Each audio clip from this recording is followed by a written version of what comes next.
Hello everyone, welcome to JM studies. ఈ వీడియోలో మనం 2025 జనవరి 1వ తేదీ కరెంట్ అఫైర్స్ డిస్కస్ చేద్దాం.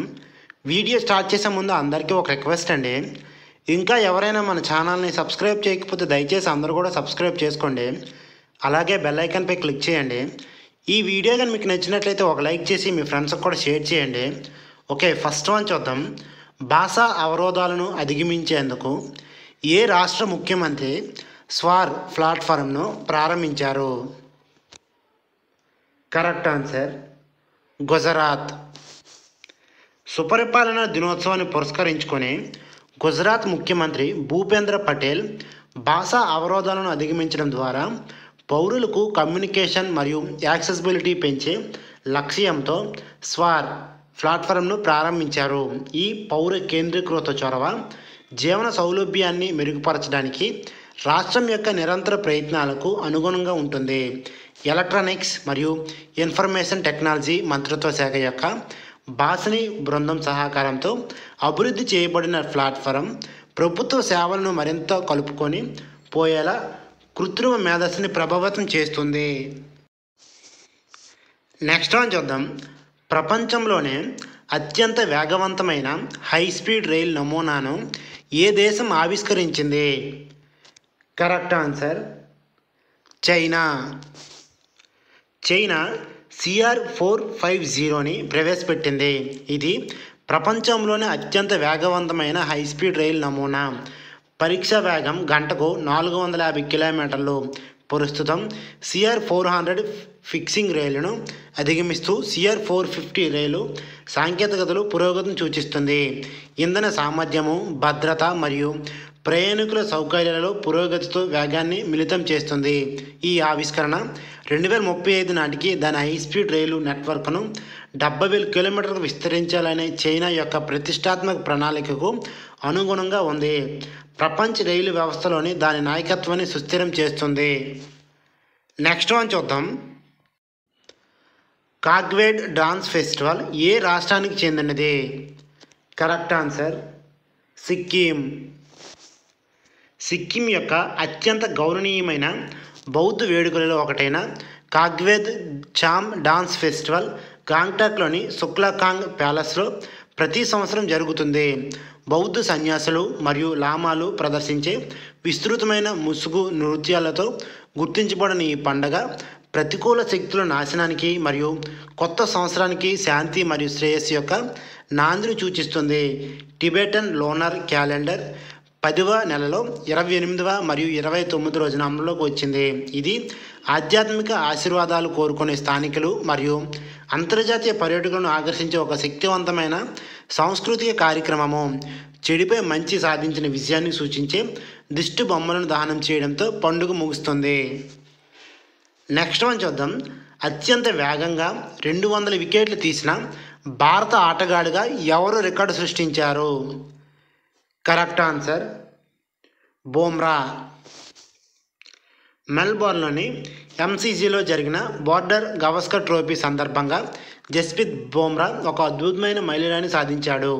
టెస్ట్ క్రికెట్లో అత్యంత వేగంగా 200 వికెట్లు సాధించిన భారత బౌలర్గా నిలిచాడు. బుమ్రా సాధించిన ఈ ఘనత కేవలం 44 టెస్టుల్లోనే మహమ్మద్ షమి పేరిట ఉన్న గత భారత రికార్డును అధిగమించి కేవలం 44 టెస్టుల్లోని ఈ మైలురాయిని అందుకున్న సమర్థతతో కూడుకుని చెప్పుకోదగ్గది. ఆస్ట్రేలియాతో జరిగిన బాక్సింగ్ డే టెస్ట్లోని అతని ప్రదర్శన మొదటి ఇన్నింగ్స్లో 4 వికెట్లు మరియు 2 ఇన్నింగ్స్లో కీలక అవుట్తో సహా ప్రపంచవ్యాప్తంగా 200 టెస్ట్ వికెట్లు సాధించిన వేగవంతమైన బౌలర్లో అతని స్థానాన్ని సుస్థిరం చేసింది. నెక్స్ట్ వన్ చూద్దాం.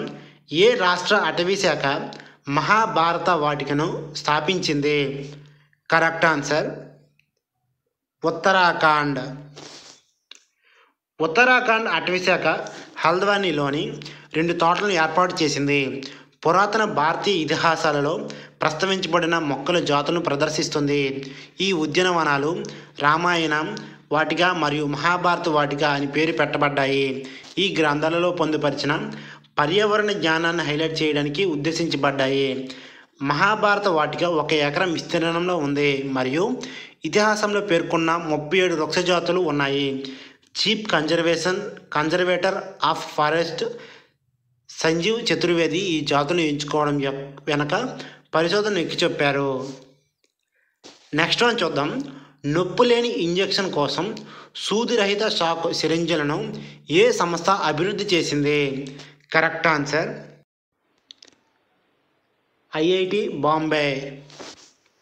ఐఐటి బాంబే షాక్ వే ఆధారిత సూదిరహిత సిరింజ్ని నొప్పి లేకుండా డ్రగ్ డెలివరీ కోసం అభివృద్ధి చేసింది. చర్మము దెబ్బతినడం మరియు ఇన్ఫెక్షన్ ప్రమాదాన్ని తగ్గిస్తుంది. సూదులు లేకుండా చర్మంలోకి చొచ్చుకుపోయే ద్రవ ఔషధం యొక్క మైక్రో జెట్లను రూపొందించడానికి సిరంజి అధిక శక్తి షాక్ వేవ్లను ఉపయోగిస్తుంది. ఇది ఒత్తిడితో కూడిన నైట్రోజన్ వాయువులతో నడిచే విభాగం మరియు డ్రగ్ హోల్డర్లను కలిగి ఉంటుంది.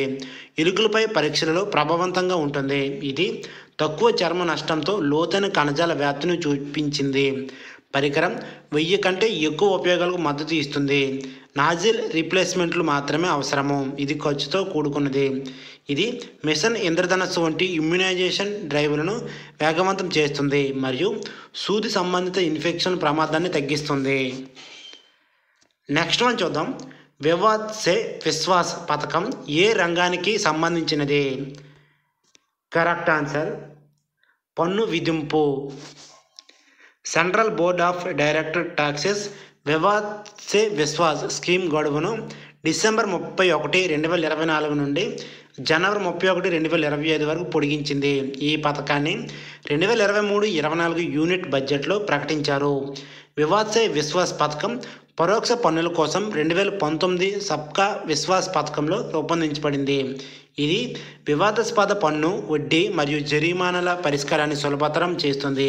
ఈ పథకం డిక్లరేషన్లో చేర్చబడిన విషయాల కోసం ఆదాయ పన్ను చట్టం కింద ప్రాసిక్యూషన్ నుంచి మినహాయింపులను కూడా మంజూరు చేస్తుంది. నెక్స్ట్ వన్ చూద్దాం. సీనియర్ నేషనల్ పురుషుల హ్యాండ్బాల్ ఛాంపియన్షిప్ 2024 టైటిల్ను ఏ రాష్ట్రం గెలుచుకుంది? Correct answer Kerala. చండీగఢ్పై 34-31 తేడాతో కేరళ తమ మొదటి సీనియర్ నేషనల్ పురుషుల హ్యాండ్బాల్ ఛాంపియన్షిప్ టైటిల్ను గెలుచుకుంది.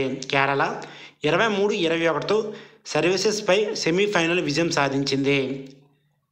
ఫైనల్కు చేరుకుంది. చండీగఢ్ 32-30తో ఇండియన్ రైల్వేస్ను ఓడించి ఫైనల్కు చేరుకుంది. కేరళకు చెందిన దేవేందర్కు best player of the championship, Rahul best goal కీపర్గా, సుజిత్ బెస్ట్ లెఫ్ట్ వింగ్ ప్లేయర్గా సత్కరించబడ్డాడు. టోర్నమెంట్లో సర్వీసెస్ మరియు ఇండియన్ రైల్వేస్ 3వ స్థానాన్ని పంచుకున్నాయి. నెక్స్ట్ వన్ చూద్దాం. తాము లోసర్ పండుగను ఏ దేశంలో జరుపుకుంటారు? Correct answer Nepal. Gurung community తాము లోసర్ను జరుపుకుంటుంది. నూతన సంవత్సరాన్ని గుర్తు చేసుకుంటూ గత సంవత్సరం వీడ్కోలుకు పలికింది. లామ్జంగ్, గోర్ఖా, తనహూన్ మరియు ఇతర ప్రాంతాలతో సహా నేపాల్లోని కొండ మరియు పర్వత ప్రాంతాలలో ఈ పండుగను జరుపుకుంటారు. కాఠ్మండూలోని తుండికేలలో ఒక ప్రత్యేకమైన వేడుక జరుగుతుంది. ఇక్కడ గురుంగ్ మహిళలు ముఖమాలి బ్లౌజులు, గలేక్ శాలువాలు, పటూకి మరియు చీరలతో సహా సాంప్రదాయ దుస్తులను ధరిస్తారు. పురుషులు బోటో, బాంగ్రా మరియు కచ్చుడు వంటి సాంస్కృతిక దుస్తులను ధరించి ఉత్సాహభరితమైన నృత్యం చేస్తారు. తాము లోసర్ నేపాలీ నేల 15వ తేదీన పబ్లిక్ సెలవు దినంగా ప్రకటించబడింది. నెక్స్ట్ వన్ చూద్దాం. బన్స్వారా, పాలి మరియు సికార్ అనే 3 డివిజన్లను ఇటీవల ఏ రాష్ట్ర ప్రభుత్వము రద్దు చేసింది? Correct answer Rajasthan.